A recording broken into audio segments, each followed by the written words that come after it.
আসসালামু আলাইকুম, বক্তৃতাটিকে আপনাকে স্বাগতম। ফাইবার তাদের কমিউনিটি স্ট্যান্ডার্ড আপডেট করেছে। আজকের এই ভিডিওতে আমি আপনাদেরকে একটি ওভারভিউ দেওয়ার চেষ্টা করব যে ফাইবার তাদের নতুন নিয়মে কি কি আপডেট নিয়ে আসছে এবং আমাদের কি কি সতর্কতা দিয়েছে। আপনি যদি আপনার ফাইবার অ্যাকাউন্টটি সিকিউর রাখতে চান এবং ফাইবারে আপনার ফ্রিল্যান্সিং ক্যারিয়ার সফলতা নিয়ে আসতে চান, তাহলে আজকের ভিডিওটি আপনার জন্য। ভিডিও শুরু করার আগে একটি রিকোয়েস্ট, যারা এখনো পর্যন্ত বক্তৃতাটি সাবস্ক্রাইব করেননি তারা সাবস্ক্রাইব করে দিন নতুন ভিডিও পাওয়ার জন্য। আর যারা ফেসবুক পেজ থেকে ভিডিওটি দেখছেন ফলো করে দিবেন। ফাইবার বায়ার এবং সেলারদের ভিতরে একটা উইন উইন সিচুয়েশন তৈরি করতে চাই এবং সবার জন্য একটা সেফ এনভায়রনমেন্ট তৈরি করতে চাই। সেই জন্য আপনাকে ফাইবারের প্রত্যেকটি নিয়মকানুন মেনে চলতে হবে। যদি আপনি এগুলো না মানেন তাহলে আপনি টপ রেটেড হন আর লেভেল 2 সেলার হন আর লেভেল 1 সেলার হন, আপনার অ্যাকাউন্টটি ডিজেবল করতে ফাইবার একবারও ভাববে না। তো ফাইবার এই নিয়মের ভিতরে প্রথমে যে কথাটা বলেছে সেটা হলো যে মাল্টিপল অ্যাকাউন্ট। আপনারা অনেক সময় আমাকে প্রশ্ন করে থাকেন বা আমি অনেক গ্রুপে, আমাদের ফাইবার বাংলাদেশ যে গ্রুপটা রয়েছে এখানেও আমি অনেক পোস্ট দেখে থাকি বা কমেন্ট দেখে থাকি মাল্টিপল অ্যাকাউন্ট নিয়ে। তো এই বিষয়টা কিন্তু ফাইবার অলরেডি ক্লিয়ার করেছে। আমি সবসময় একটা কথা বলি, আপনি একজন ব্যক্তি একটি অ্যাকাউন্টই ফাইবারে ব্যবহার করবেন। আপনি যদি অধিক অ্যাকাউন্ট ব্যবহার করেন, ফাইবার এখন যেটা বলছে, আপনি যদি অধিক অ্যাকাউন্ট ব্যবহার করেন তাহলে কিন্তু আপনার সকল অ্যাকাউন্টই ডিজেবল হয়ে যাবে। অর্থাৎ আপনি আপনার মূল যে অ্যাকাউন্টটা ছিল সকল অ্যাকাউন্টই কিন্তু ডিজেবল হয়ে যাবে। এক সময় কিন্তু এটা ছিল, আগে কিন্তু হলো একটা অ্যাকাউন্ট রেখে সবগুলো ডিজেবল হতো, এখন কিন্তু সকল অ্যাকাউন্ট ডিজেবল হয়ে যাচ্ছে। সেই ক্ষেত্রে কিন্তু আপনাদেরকে যেটা খেয়াল রাখতে হবে, আপনি নিজে একটি অ্যাকাউন্ট তৈরি করার চেষ্টা করবেন নিজের আইডেন্টিটি। সেই জন্য আপনাদেরকে বলা থাকবে আপনি একটি অ্যাকাউন্টই করবেন। আপনি একটি অ্যাকাউন্ট যদি সঠিকভাবে পরিচালনা করতে পারেন তাহলে কিন্তু একটি অ্যাকাউন্টের কাজই আপনি শেষ করতে পারবেন না। ফাইবার দ্বিতীয় নম্বরে যে আপডেটের কথা বলেছে সেটা হলো যে ফেক আইডেন্টিটি। আমাদের দেশে অনেক সেলার রয়েছে, অনেক কোচিং সেন্টার রয়েছে যারা অনলাইন কোর্স করায়, তাদেরকেও আমি বলতে শুনেছি যে মেয়েদের অ্যাকাউন্ট করলে বা মেয়েদের নাম দিয়ে মেয়েদের আইডেন্টি দিয়ে আপনি যদি অ্যাকাউন্ট করেন তাহলে আপনি কাজ বেশি পাবেন। এটা একেবারেই ভুল কথা। আপনি সবসময় নিজের তথ্য দিয়েই অ্যাকাউন্ট করার চেষ্টা করবেন।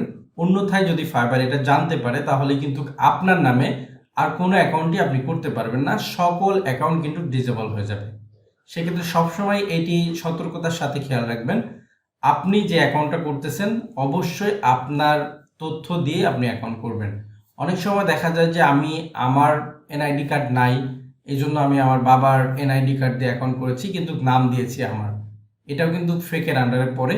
আপনার যদি এনআইডি কার্ড না থাকে সেই ক্ষেত্রে আপনি আপনার বাবা বা আপনার ভাই বোনের যার এনআইডি কার্ড আছে তার ছবি দিলেন, তার নাম দিলেন, তার সকল ডিটেলস দিয়ে আপনি অ্যাকাউন্ট করবেন। আপনি কিন্তু এরকমভাবে যদি অ্যাকাউন্ট পরিচালনা করেন তাহলে কোনো সমস্যা হবে না। কিন্তু আপনি যদি ফেক আইডেন্টিটি দিয়ে অ্যাকাউন্ট তৈরি করেন, হয়তো বা ভাবতে পারেন বা অনেকেরই থাকতে পারে যে ফেক আইডেন্টিটি দিয়ে আমি অ্যাকাউন্ট করেছিলাম, খুব ভালোভাবে চলছে।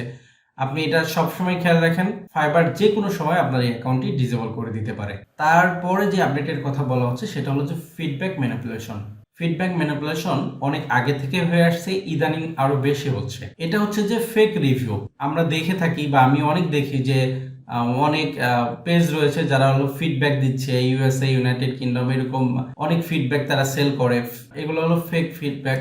এগুলা থেকে আপনারা বিরত থাকবেন। এবং অনেক দেখি অনেক যারা হলো কোচিং করাচ্ছে এরা করে কি, তাদের স্টুডেন্টদের দেখাচ্ছে 2-3টা করে হলো ফিডব্যাক দিয়ে দেয়, 2-3টা করে অর্ডার করে তাদের অ্যাকাউন্টে ফিডব্যাক দিয়ে দিচ্ছে যাতে করে তাদের অ্যাকাউন্টটা অনেক ভালো করে গ্রো করে বা তারা অনেক বেশি কাজ পায়। তো এটা কিন্তু সবগুলোই কিন্তু ফেক রিভিউর আন্ডারে। আপনার প্রতিষ্ঠানের ওনার দিক বা আপনি কিনেন না কেন এগুলো সবই ফেকের আন্ডারে। তো এই কাজগুলো কিন্তু ফাইবারের একেবারে নিয়মের বাইরে। ফাইবার যদি এই জিনিসটা ধরতে পারে তাহলে কিন্তু আপনার অ্যাকাউন্ট এবং যে রিভিউটা আপনাকে দিয়েছে সেই অ্যাকাউন্টটাও ডিসেবল হয়ে যাবে। এই জিনিসটা কিন্তু সবকিছুই হলো ফেক রিভিউর আন্ডারে চলে যায়। আপনার হয়তো বা ভাবছেন যে আমার অ্যাকাউন্ট এখন এটা হলো ফাইবার ধরতে পারেননি, এটা হলো 6 মাস পরে হোক, 1 বছর পরে হোক, 2 বছর পরে ফাইবার যখন ধরতে পারবে তখন কিন্তু আপনার অ্যাকাউন্টটি বাতিল করে দেবে।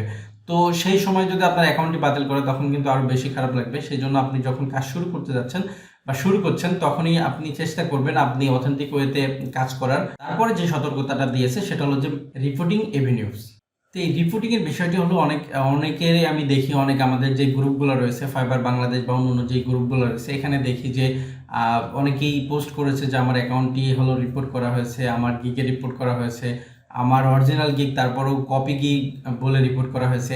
এই কাজটাগুলো এতদিন যারা করে আসছিল, ফাইবার কিন্তু একটি ওই যে উইন উইন সিচুয়েশন নিয়ে আসতে চাই, যার কারণে এই যারা রিপোর্ট করবে তাদেরকে হয়তো বা কিছুক্ষণের জন্য বা কিছুদিনের জন্য তাদের অ্যাকাউন্টটি স্টপ রাখবে, মানে যারা রিপোর্ট করবে তারপরে সেটি তদন্ত করবে, তদন্ত করার পরে কিন্তু সেটা হলো ফাইবার ডিসিশন নেবে যে কে ঠিক ছিল কে ভুল ছিল। হ্যাঁ, সেই তদন্ত করার পরে কিন্তু যে ভুল থাকবে তার কিন্তু অ্যাকাউন্টটা চলে যাবে। তো এই বিষয়টিও আপনি খেয়াল রাখবেন, আপনি যাকে তাকে যে কোনো সময় যে কারণে হলো রিপোর্ট করতে পারেন না, আপনি এই রিপোর্ট করা থেকেও দূরে থাকবেন। রিপোর্ট করলে কিন্তু অনেক ভালো ভালো গিগ বা অনেক ভালো একটি অ্যাকাউন্ট চলে যেতে পারে। তো আপনি কেন জেনে শুনে মানুষকে ক্ষতি করবেন? আপনি সবসময় চেষ্টা করবেন যে সবার সঙ্গে ভালো ব্যবহার করে ভালোভাবে থাকার। এরপরে যে আপডেটটা রয়েছে সেটা হলো যে রেফারেল অ্যাবিউজ। এটা হলো যে আমরা কিন্তু ফাইবারে রেফারেল ইউআরএল পাই, যে ইউআরএলটার লিঙ্ক আমরা বিভিন্ন ব্যক্তিকে দিলে সেখান থেকে যদি তারা অ্যাকাউন্ট করে তাহলে কিন্তু আমরা একটা বেনিফিট পাই। এখন ফাইবার বলছে যে আপনি যদি কাউকে এই লিঙ্কটি প্রোভাইড করার পরে যদি সে সেলার অ্যাকাউন্ট করে, মানে আপনি সেলার, আপনি যে লিঙ্কটা দিয়েছেন সেও সেলার অ্যাকাউন্ট করে, তাহলে কিন্তু আপনি কোনো বেনিফিট পাচ্ছেন না।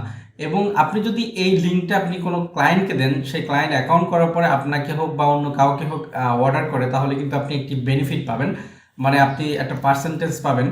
আপনি যদি মনে করেন যে আমি অনেকগুলো বায়ার অ্যাকাউন্ট করব, বায়ার অ্যাকাউন্ট করার জন্য আমার এই লিঙ্ক ব্যবহার করে আমি করব এবং ফাইবার থেকে আমি হলো বেনিফিট নিব, এই জিনিসটা যদি ফাইবার ধরতে পারে তাহলে কিন্তু আপনার অ্যাকাউন্টটা বাতিল হয়ে যাবে। তো আপনি এই কাজটা থেকেও বিরত থাকবেন এবং ফাইবারের এই রুলস যেগুলো এখন নতুনভাবে আসছে 2023 সালে, তো এই রুলসগুলো মেনে চলবেন, অন্যথায় কিন্তু আপনার অ্যাকাউন্ট হারিয়ে যেতে পারে। আর আমরা জানি একটা ফাইবার অ্যাকাউন্ট অনেক কষ্ট করে করে কিন্তু তৈরি করতে হয়। তো আপনি এই নিয়মগুলা সবসময় চেষ্টা করবেন মেনে চলার। তো আজকের ভিডিওটি এই পর্যন্ত। এরকম আপডেটেড ভিডিও পেতে কিন্তু আমাদের চ্যানেলটি সাবস্ক্রাইব করে বেল বাটনটি বাজিয়ে দিন, তাহলে কিন্তু আপনি শুরুতে আমাদের ভিডিও পেয়ে যাবেন। পরবর্তী কোনো ভিডিওতে আবার দেখা হয়ে যাবে। সেই পর্যন্ত ভালো থাকবেন, সুস্থ থাকবেন। আল্লাহ হাফেজ।